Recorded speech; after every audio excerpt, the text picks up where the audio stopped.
Welcome to the College Admission Brief. My name is Rick Clark. I'm the Director of Undergrad Admission at Georgia Tech. And today I am really excited to have a special guest with us, Coach Lou Corella, who is the head strength and conditioning coach at Georgia Tech for our football team. Coach Corella is an amazing speaker, a motivator, and somebody that just pours himself into the student athletes that are here. I think you're going to really enjoy hearing from him. So, Coach, thanks so much for being with us. Looking forward to the conversation. Yeah, thanks so much for having me. This is great. Absolutely. Well, listen, before we get going, could you just tell folks, where'd you grow up and where'd you ultimately end up going to college? I was born in New York, but moved to Florida when I was 2 and grew up kind of in that Tampa, Clearwater area. Okay. So I went to college out of state. I went to West Virginia Wesleyan for 2.5 years and played football there. And then I transferred to Defiance College in Ohio and played my last 2 seasons there. Very good. That's great. And I was a transfer student from Lafayette. I played soccer there for my first year and then ended up down at Chapel Hill. So definitely understand some of the thought process behind that. And, you know, some of what we've talked to students a lot about is making a decision on where you go is definitely important and trying to give a lot of thought to it. But, you know, it's not life and death at the end of the day. And there's always lots of good choices and options out there if you continue to do well in school and work hard in general. So I think we both have a similar path in that regard. Yep. Very good. Well, tell us, if you would, just a little bit about your role here at Tech. How long you've been here, and what's your kind of day-to-day job look like? So I got here in 2019 with Coach Collins and the whole staff when they switched staff. But I was also here 10 years ago as an assistant for just 1 year. Okay. But my job day to day is it consists of, 3 days a week we lift and 2 days a week we run. On Saturday we do extra work. There's always meetings, going on with the football staff and going over the roster and talking about guys' effort and, watching their strength numbers increase and trying to keep track of their weight goals and keeping them inspired and just, you name it just keeps going. So it's a pretty involved job year round. Yeah. You don't really have too many times where you're not doing much. Absolutely. Well, and I mean, on the inspiration note, I mean, one of the reasons I wanted to reach out to you was, I follow you on Twitter and you had put out a video, which I always appreciate because they're short, but they're just right to the point. And the one that you had, I think you might have just called it one sentence or your one sentence, but that really grabbed me. I mean, I thought that resonated in general with pretty much anyone, but definitely with college applicants. And I went into that on the blog that I wrote, but can you just tell me about that video real quick? And for anybody that might not have heard it or seen it or even read the blog that I wrote, what's the essence of that and what do you think is the real takeaway? Yeah, so I listened to a podcast with John Maxwell one time and he kind of brought that concept up to my attention and it hit me so hard and I really started thinking about it. I'm like, wow, there's a lot of truth to that. So what is your sentence? How are you going to be described real quick by someone else one day? Because that's really all you can do. And sometimes I feel like no matter how much you try to do, no matter how much positivity you try to bring or how much impact you've had, you might get 3 days on social media of people saying things about you and that's it. Then you're gone. Mm. So, I always feel like you're just trying to earn that sentence every day. How do you live? What are your habits? Are you a fun person to be around? Do you care a lot about others? How are you as a dad, as a husband, as a coach, whatever you are? Mm-hmm. But if you were not here anymore, how would people say what they're going to say about you? Were you a hard worker? Were you, one of the toughest guys that you've ever seen? Or were you lazy? Were you just a guy that underachieved and never did much with your talent, So I just think at the end of the day, we're all going to be defined by one sentence and hopefully that sentence is the one you want, but it's going to have to be the one you live out every day if that's the case. Yeah. And, with the work that I do, we work with so many students, right, who are applying to colleges all over the country. And, I think they get really nervous and anxious about how someone else is going to judge them.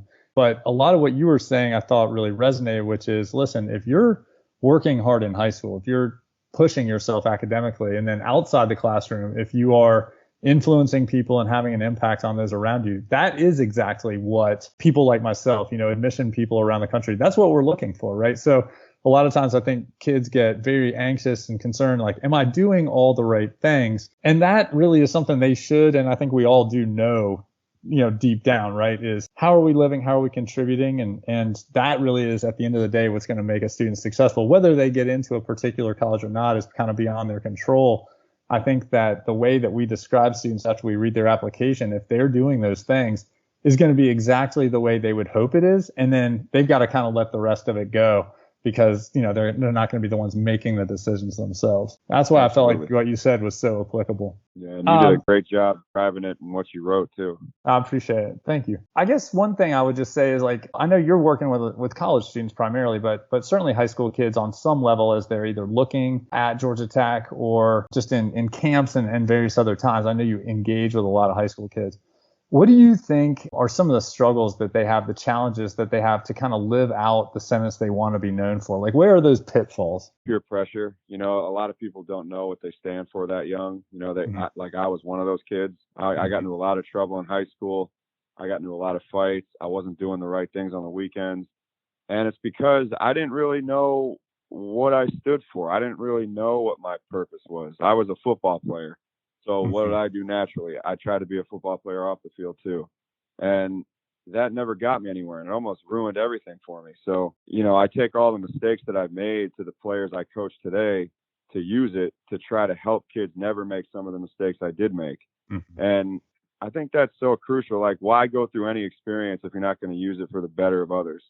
And I share all my flaws. I share, all the regrets I have with the guys I coach now, so I can just help them. And I think one of the biggest pitfalls in high school is just the people you're around. I said something a while ago about, like, anchors and oars. Like, if you're going to hang around a bunch of anchors, you're not going to go far. If you're going to hang around a bunch of oars, they're going to get you to where you want to be one day. And I just don't think enough kids know what they want to do, and they don't have direction.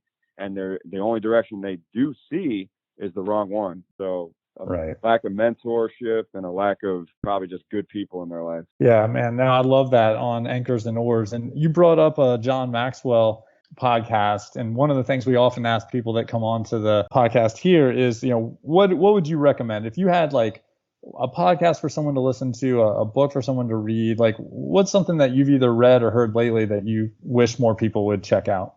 I cycle through a lot of podcasts, and I got like 4 favorites. Okay. I like John Maxwell, of course. He's like my favorite. He's amazing. All right. I like John Gordon. He's got a really good one. Not just their podcast, but their books are so amazing. And then obviously Inky Johnson is just amazing, and he's such a great speaker and so inspirational. I listen to the Eric Thomas podcast, who's just another amazing influence. Yep. And then Ed Milet's another great one, who's got like all these great guests on his show, and he's a great speaker too. So I just learn a ton from those guys, and they kind of give me some concepts that I can run with and kind of form into my own opinion or something that I've gone through personally.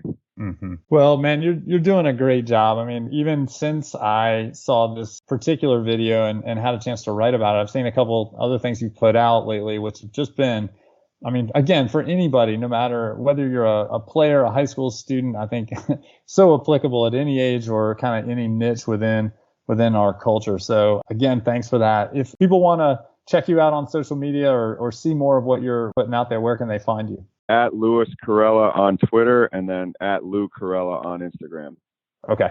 So listen, I think we're going to wrap it up with that, because I know you have a family and guys here relying on you on campus and other responsibilities. Plus, you were mentioning earlier that you're trying to get out of town and hit the road this afternoon. So we really appreciate it. Oh, thank you so much. I appreciate it very much.